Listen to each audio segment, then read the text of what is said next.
Did you know that feet were a sign of love? What is up, everybody? It is Valentine's Day today, so I wanted to come on here and talk about love. It's not what you're thinking. I don't want to talk about love like, I'm not going to be doing any talking about actual love here, okay? My journey with love, your journey with love, questions to ask yourself, self-love journey, whatever. We're not doing any of that today. I'm going to do what I do best. Look at all this. All these resource materials. This may turn out to be a Beatnik poetry reading.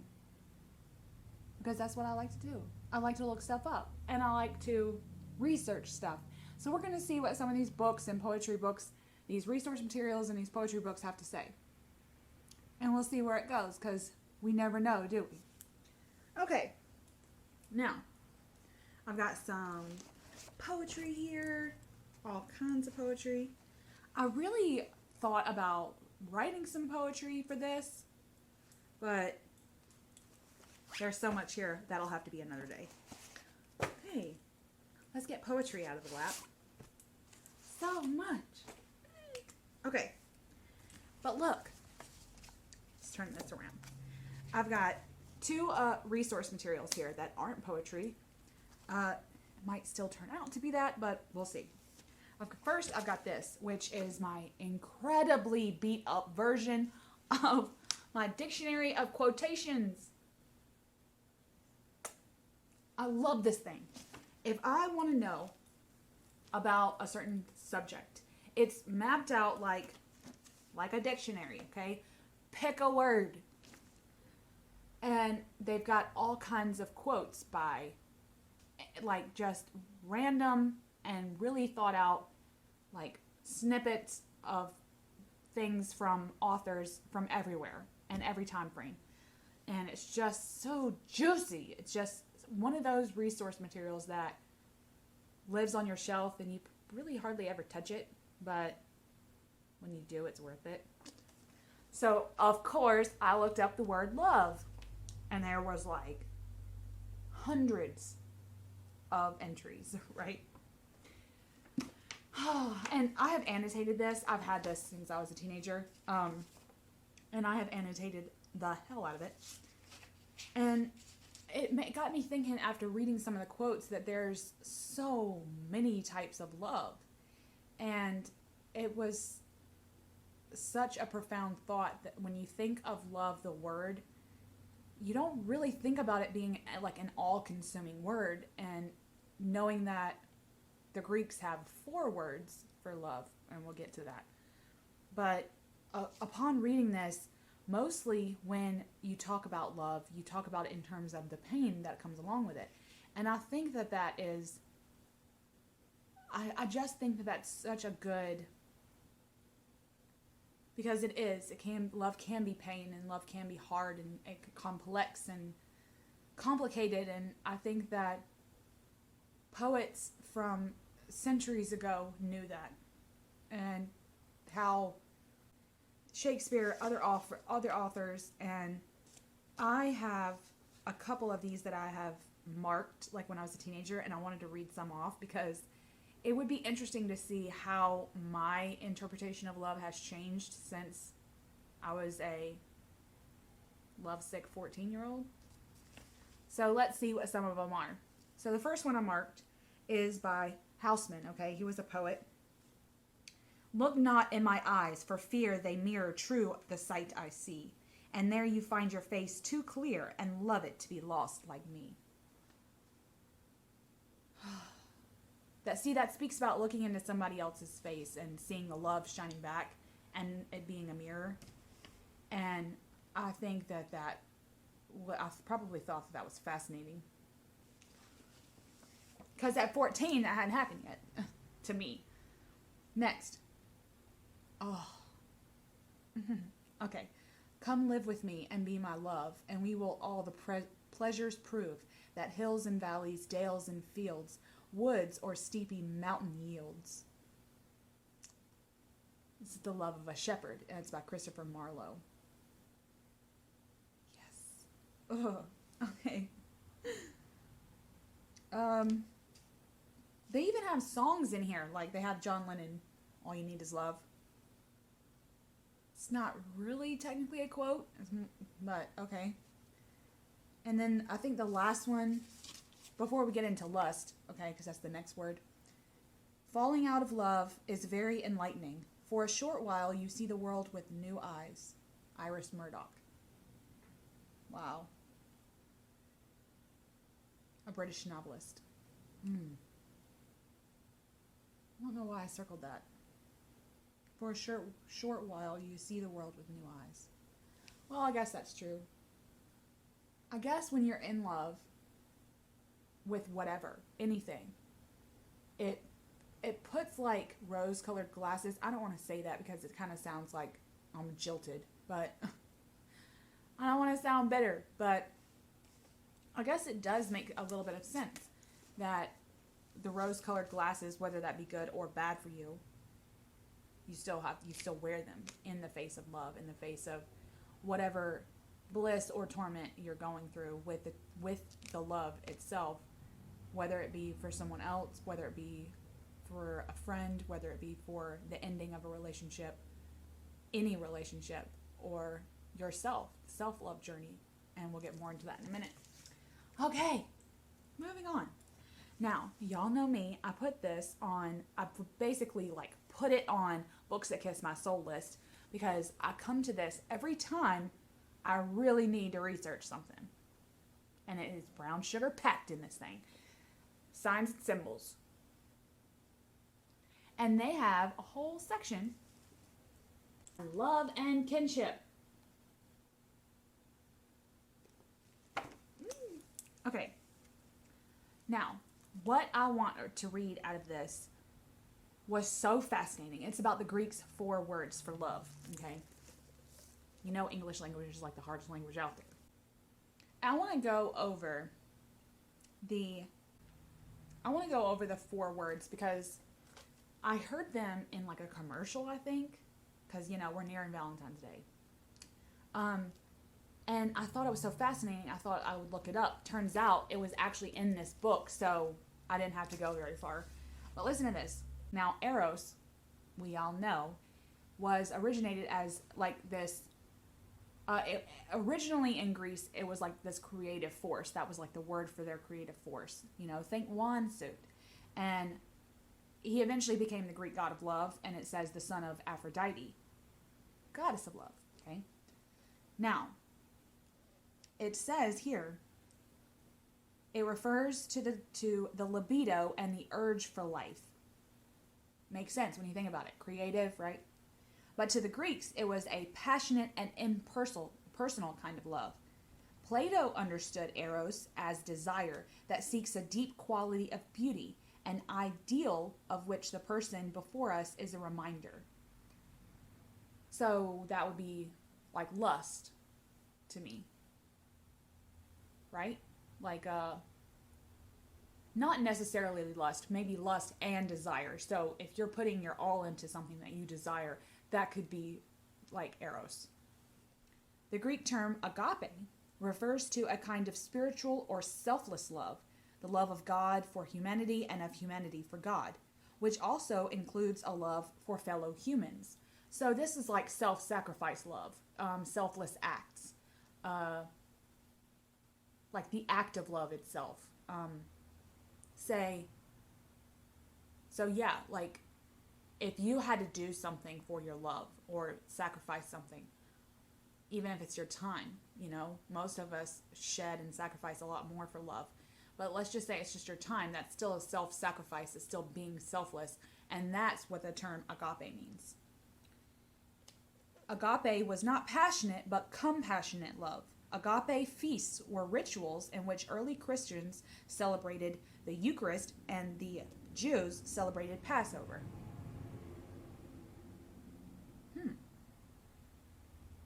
Philia refers to a fondness and appreciation for the other, and is closer to what we understand as platonic love, meaning friendship and loyalty. So philia is like the love you have for someone that's really deep, I believe. I believe that means like deep love, but it's platonic. So that could be a sibling, right? That could be a friend, like a really close friend. Amor, derived from the name for the Roman god of love, described a new approach to love as a high spiritual experience, the courtly love celebrated by troubadours, the poet musicians. Like Sappho. We're going to get to her in a minute. Okay. Now, I wanted to talk about something that's in this that I found fascinating. Okay? Now, I'm going to read this small passage to explain myself. Okay? It says romantic love. Courtly love was a personal and romantic form that involved two people falling in love with one another's virtues rather than an ideal. A knight was expected to show deep respect for the lady with whom he was in love, and had to be willing to suffer for his love. I like the sound of that. Much Renaissance literature refers to common motifs of love as a torment or disease, with lovers becoming sick or unable to sleep and eat. Been there. Women took on an almost divine symbolism. Their eyes became centrally important as channels of emotions, windows to the soul, while their feet were high, with a high arch, were narrow and became a powerful sexual symbol. Feet.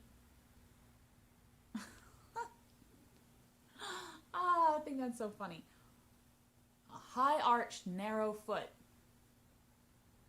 Symbol. Sexual, powerful sexual symbol. What are they doing with the feet? Now, it goes on to say, like, some of the things that we see on Valentine's Day. Flowers, shapes of hearts, diamonds, and I'll even, like, broaden that term to say precious gems, and things like the symbol of the ring, right, the wedding band. And, of course, we all know that that has so many associations with the ring and where it came from. But, coincidentally enough, I actually did not know that the wedding ring dates back to Egyptian times. And it says, when brides were given circles of hemp or rush, which is a plant, okay, the Egyptians and Romans believed that the vein in the third finger, the vena amoris, was connected with the heart. So wearing a wedding ring on that finger symbolized the linking of the couple's hearts. Christian priests would count the Holy Trinity from the thumb and end up at the ring finger. I didn't know that either. Using powerful unifying symbolism. See, I didn't know. Some of that I didn't know. I knew that about the vena amoris. That's had that subject has always been fascinating to me. But now listen to this. Now I have no idea. Let's figure out when this book was made, because then we'll get a little bit of a timeline as to where this crap came from. You have to give me. You have to. Oh, here it is. 2007. Okay? Not long ago. But anyway, this says Valentine's Day at the bottom right here. This says the origins of Valentine's Day probably lie in a pagan ritual in honor of Juno, Roman goddess of women and marriage. The feast of Lupercalia was celebrated on the 15th of February. On its eve, girls' names were written on paper and drawn like a lottery by young men, establishing their partnership for the period of the festival. Common Valentine symbols are pictures of Cupid, love arrows, and bleeding hearts, all symbols of being love-struck. I'm an advocate, people. All right, let's get into some poetry, all right? I've picked 4 poetry books that I love, that I want to read from, and I've already picked the poems out because I kind of want to talk about it for a second, okay? Now, Arthur Rimbaud, okay, has lots and lots of poems that are really, really profound, but I would never be able to read them on YouTube, okay? They're that crass, okay? And explicit. But if you like the poem I'm about to read, which is probably the most sedate in here, I encourage you to look him up. A Season in Hell is phenomenal. And there are a couple of more about lovers that he's had that are really explicit, but the feelings and emotions, it's just so evocative. And I've loved him for a long time. And I love poems that draw something, that pull something out of me from a depth I didn't know was there. And I think that that's why he has such an impact on me, is because it feels like it's coming from my navel when I read. And he inspires me to write my own stuff, explicit stuff about things that you might want to keep locked in your brain instead of on paper somewhere for somebody to find. But it's like he gives me courage sometimes to really dive into the things I don't want to touch. And I think that's important for inspiration. I do. I think it's important to have something like that, for you to know that you're not alone when you do things like that, when you go down those certain roads, when you hit some shadow shit. And he's been really profound in my journey that way. But let's go. Okay. Hidden and Wrinkled, which is an excerpt from one of his... It's called Stupra. It's part of some sonnets that he wrote, but this is one of them. Hidden and Wrinkled. Hidden and wrinkled like a budding violet, it breathes, gently worn out like a tangled vine, still damp with love on the soft incline. Of white buttocks to the rim of the pit, 3 streams like rivers of milk, innocent, tears shed beneath hot breath that drives them down. Across small clots of rich soil reddish brown, where they lose themselves in the dark descent. My mouth always dribbles with its coupling force. My soul, jealous of the body's intercourse, makes it a tearful, wild necessity. Ecstatic olive branch, the flute one blows, the tube where heavenly praline flows, promised land in sticky femininity. Now, that was pretty fucking explicit, okay? But, and I know what he's talking about, okay? But I want to tell you, but for me, that poem didn't make me think of what he's actually talking about first read. And even now when I read it, I still have this memory. A memory was forced out, okay? And I was squatting, and I was a child, and I had a neighbor that had muscadine vines. And for those of you who don't know, muscadines are about this big. They look like grapes, but they're pitted, and they grow on a vine. They don't grow in clusters like grapes, but they're everywhere. And they're harvested in August, right? And so it's hot, right? And the late summers as a kid, you could catch me. The vine was on a tress, right? A trellis, and that it would be like a triangle, and you could run in between the two. And with it being in full bloom and in full harvest, you couldn't see inside, okay, the triangle. So as a child, oftentimes, that's what we did on lazy days in the summer, and it's too hot in the house because you didn't have air conditioning, you don't have a pool, you don't have any water source.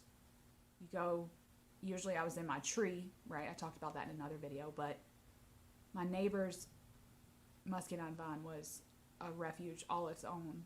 I mean, the bee hum is still so vivid in my mind. The yellow jackets would just swarm to those things, and they would fall, just plop right down on the ground, and the whole canopy under these trellises was so squishy. I could still feel them between my toes, and that heady, like almost intoxicating scent of the muscadines. I can smell it sitting here, and I would just lay there in the squish eating those muscadines, and the juice would be so sticky on my fingers. My toes would be sticky, and it would be so hot, and the air would just have this fog of their odor. And the bee hum was so loud inside the canopy because they wanted in on that juice. And it pulled that memory from me so hard that it was almost like I forgot what it was to love those muscadines, and was to love the time I spent there, and to love the squishiness between my toes. And that vine is a love, and that memory is a love. And me and my siblings in the vines, the scent was the best at night, but I wasn't there at night. But it would almost be like my perfume. Like that was my summer perfume, that muscadine. So I wanted to read that poem because even though he's not talking about a vine per se, the way he spoke of the valleys and the hills and, growing up the vine and hidden and wrinkled. That's exactly what I was, with sticky wet fingers and squishy wet toes. And I was hidden and wrinkled, and I was in love. I was in love with being there in that moment. All the moments that I spent under there. And that love is profound, and that memory is profound. And so I wanted to share that.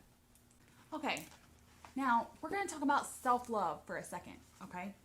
Now I want to read a poem that I read that immediately made me cry. Now, poetry is different for everyone, okay? So say I read this poem, I immediately think of something, right? Something comes to mind, a memory or a feeling that I had at one point. But you reading a certain, like the same poem, it might have something different for you, like a different feeling, and that's perfectly okay. But I thought by coming on here on this day of love, right, or this day of lottery, I would come on here and share some of my memories, some of the things that I love about these poems and what they mean to me. And I think that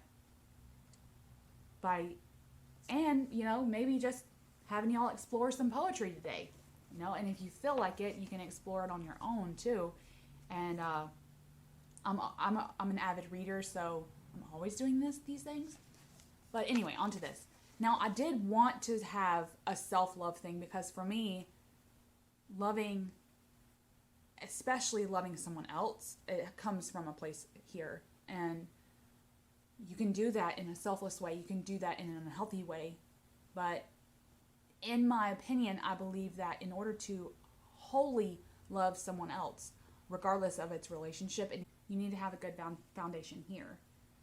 Because if you don't, then there's going to be some doubt there, right? Because you're always going to be like, well, I don't look like this.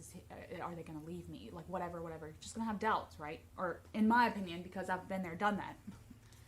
But I wanted to read this poem, Sylvia Plath. She's got some soul stuff in here. If you have ever suffered depression, read her poem Tulip, okay? It worked wonders for me, and I hope it works wonders for you in a good way. Okay, on to the poem I picked out. This says, on looking into the eyes of a demon lover, here are two pupils whose moons of black transform to cripples all who look. Each lovely lady who peers inside takes on the body of a toad. Within these mirrors the world inverts, the fond admirer's burning darts. Turn back to injure the thrusting hand, and inflame to danger the scarlet wound. I sought my image in the scorching glass, for what fire could damage a witch's face? So I stayed in that furnace, where beauties char, but found radiant Venus reflected there. Radiant Venus. Now to me, I know this is probably going to sound fucked up, but to me immediately I thought I had a vision, right? Like active imagination vision of her standing there in her bathroom, sex must. Okay? Now, let me finish. She's just finished having sex, okay?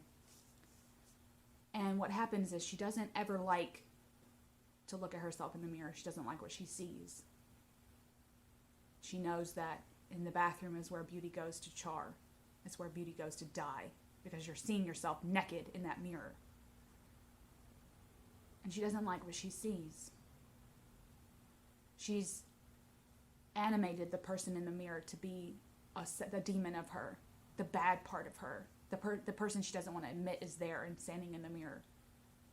And that's such a harsh thing to think about when you demonize the person in the mirror and they're burning you with their eyes because there's so much hatred there, right?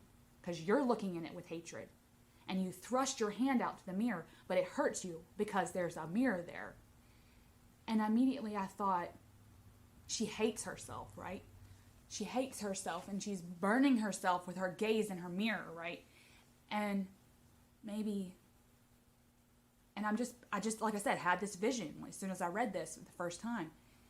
And so any other day, she hates herself. She's demonized herself. She goes in automatically with the demon in the mirror. Like, you know, why are you looking at me like that, you know? And probably trying to think of aspects of herself that she wants to cut away from herself. And when she looks at herself this time, her hair is disheveled and she's got a flush to her cheeks, and she sees radiant Venus there. Like something about that day, that orgasm, you know, something changed it. It wasn't a demon, it was Venus there. And she couldn't believe it. It was scary that she finally liked what she saw.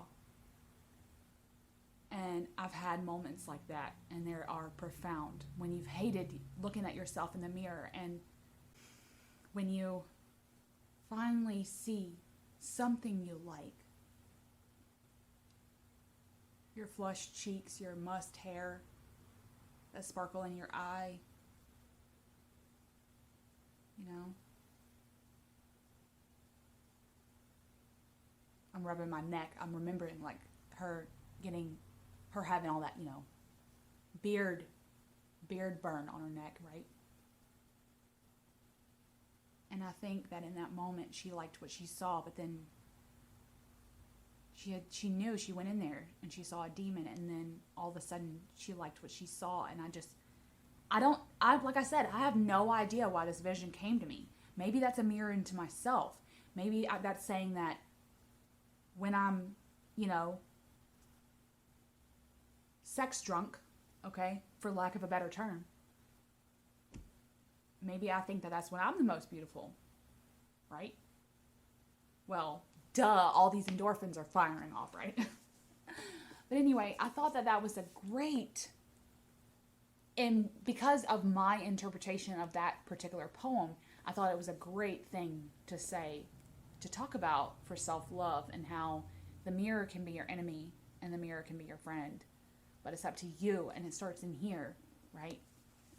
Start naming things that you like about yourself. Like, for example, I believe my best feature are my eyes.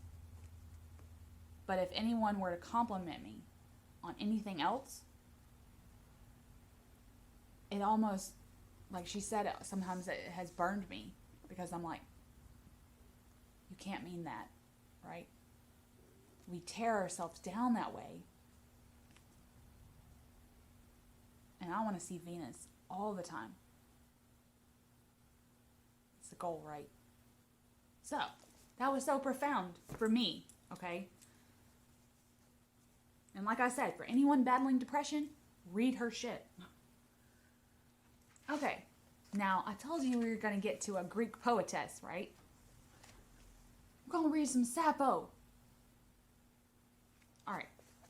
Now she has a whole bunch of stuff in here about love. I could read them all, okay, because some of them are very short. And I'm going to read a couple, actually, from these 2 pages right here. And there's so many about Eros and about Aphrodite and the women in her life, you know, and it's just, she's profound for me as well. Now I want to read this for all the witches out there, okay?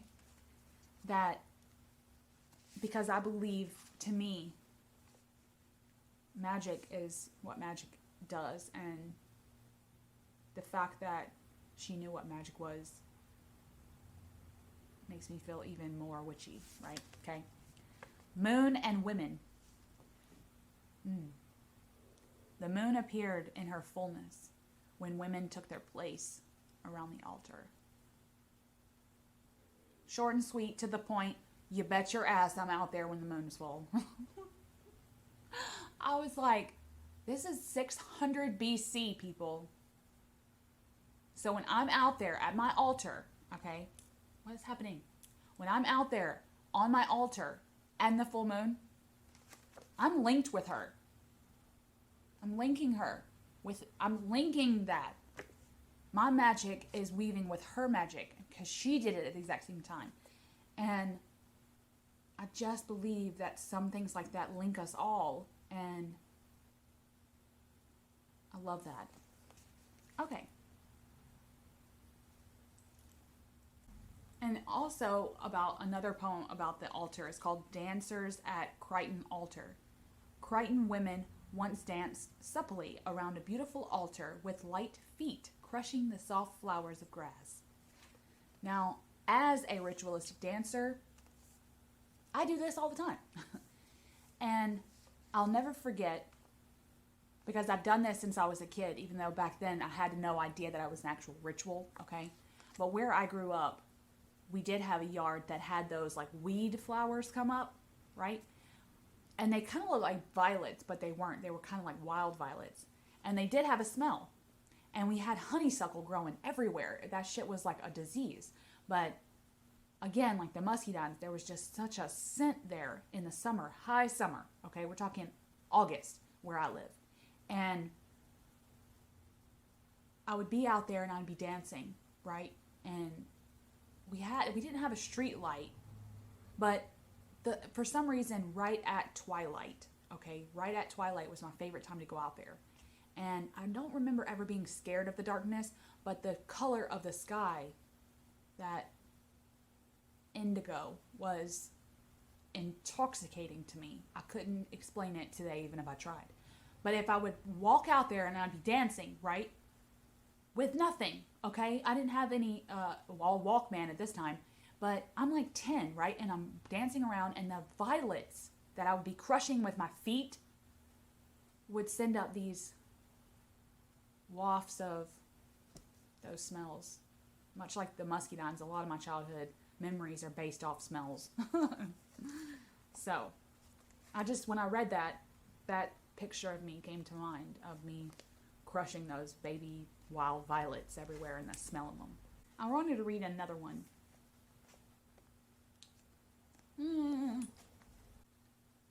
Like this one, it says, to Eros. You burn us.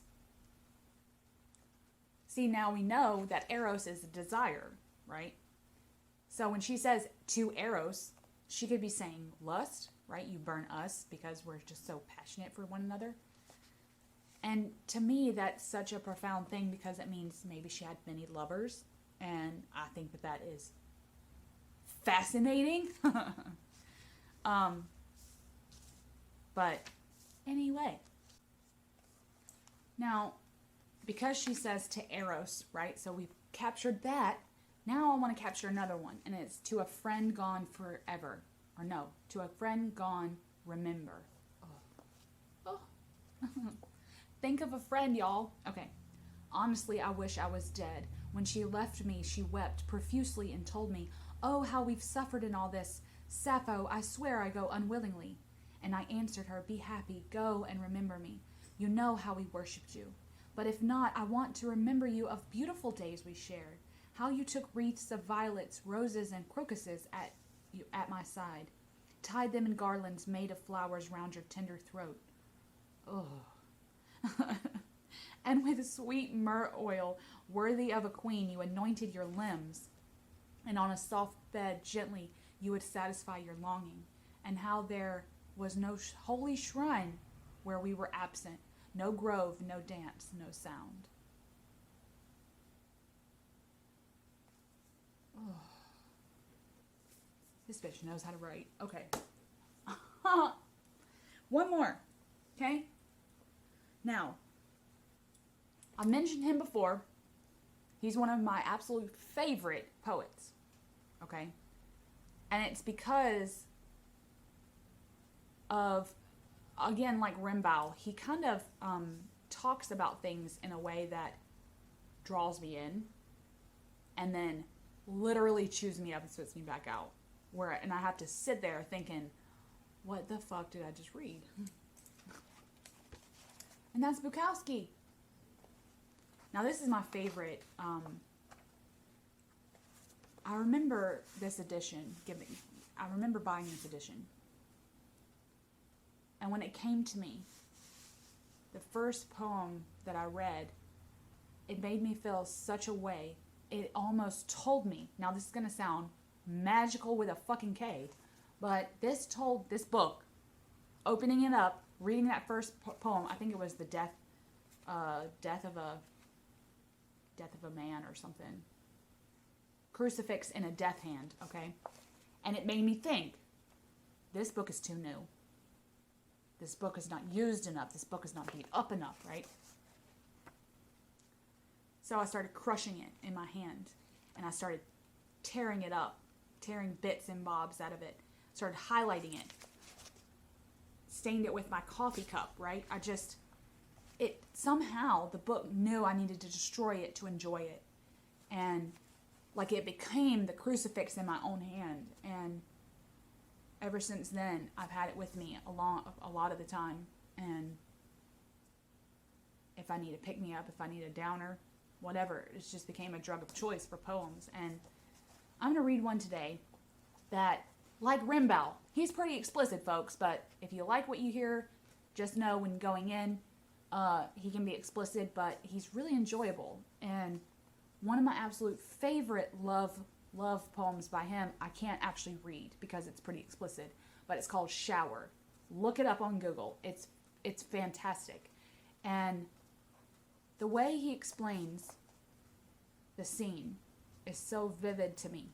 And basically, I'll give you a rundown. Basically, him and a woman are in the shower, okay, after sex. And he's touching her and they're, basking in the afterglow. And she turns around and says, "What do you want to do today?" And he said, "It's already been perfect. It's already been the best day. I've already done enough," is what he said. And I thought, oh my God, that was the right answer. And here she is, she's invigorated, right? She's like, okay, I feel really good. I feel really wanted and desirable, right? Because it's what we want. And I don't know, she was just rearing to go, and he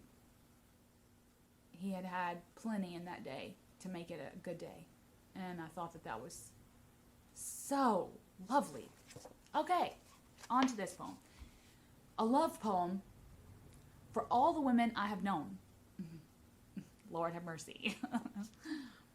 All the women, all their kisses, the different ways they love and talk and need. Their ears, they all have ears and throats and dresses and shoes and automobiles and ex-husbands. Mostly, the women are very warm. They remind me of buttered toast with the butter melted in. Yeah, that's what I want people to think about me. There is a look in the eye. They have been taken, they have been fooled. I don't know quite what to do for them. I am a fair cook, a good listener, but I have never learned to dance. I was busy with larger things. But I've enjoyed their different beds, smoking cigarettes, staring at the ceiling. I was neither vicious nor unfair, only a student. Only a student. Damn right. I know they all have these feet, and barefoot they go across the floor as I watch their bashful buttocks in the dark. I know that they like me, some even love me, but I love very few. Some give me oranges and pills, others talk quietly of childhood and fathers and landscapes. Some are almost crazy, but none of them are without meaning. Some love well, others not so. The best sex are not always the best in other ways. Each has limits, as I have limits, and we learn each other quickly. All the women, all the women, all the bedrooms, the rugs, the photos, the curtains. It's something like a church, only at times there's laughter. Those ears, those arms, those elbows, those eyes, looking, the fondness and the waiting. I have been held. I have been held. This reminds me of a Hosier song, Take Me to Church, and how he says in that song, you know, we don't have to go to church. I want you to worship me instead. And I think that is a great way to worship. Whether, regardless if that is blasphemous to say or not, I think that sex is a powerful thing. And I think that it's a ritualistic thing. And I believe that no matter who your lover is, it's a powerful thing. No matter how much love is there, no matter how much no love is there, I believe that it's exactly what he said. To all the women, I was only a student with each of you. And that's exactly right. You learn something from everyone you meet. Whether it's minuscule or profound, but I thought that poem was perfect to end today. Okay? Because we could go off and I could keep going. I promise I could. I even picked out some sonnets from Shakespeare. I don't know which one I picked. Which one did I pick? Oh. This one is like fortune telling, okay? I do want to read this, but it's not really what you think. For a sonnet, and it'd be so small anyway, I thought, yeah, this is why I picked that. Okay. Not from the stars do I my judgment pluck, and yet methinks I have astronomy. But not to tell of good or evil luck, of plagues, of dearths, of seasons' qualities. Nor can I fortune to brief minutes tell, pointing to each his thunder, rain, and wind, or say with princes if it shall go well, but oft predict that I in heaven find. But from thine eyes my knowledge I derive, and constant stars in them I read such art, as truth and beauty shall together thrive, if from thyself to store thou wilt convert, or else of thee this I prognosticate. Thy end is truth's and beauty's doom and date. Okay, for those of you not versed in Shakespeare, that means that he himself is an astronomer because he can read the stars in your eyes as windows to the soul. He doesn't need to look up. He can look right here and he's able to read people. And I thought that was such a cool way of putting it, okay? Like, he doesn't have to listen to the thunder or the rain, or he doesn't have to map anything out with the stars, you know, for fortune telling, okay? Prognosticate means to fortune tell, or to future tell. And I think that that was such a cool thing that I read about the windows telling you everything, the windows of the soul, the eyes being whatever you need it to tell, they're going to say. Oh, that's true. So, now, I know that most of this turned into a poetry reading. But I love poetry, and so I wanted to share some of that love with you guys. And I also know that I didn't really research love that much, and I didn't go off into my own journey. And I'm not, but I wanted to give you a glimpse into some of the poets that I love, and I wanted to share some memories with you on this love day, even though now we know it could be a lottery. So, fuck that. But anyway, have a blessed day, okay?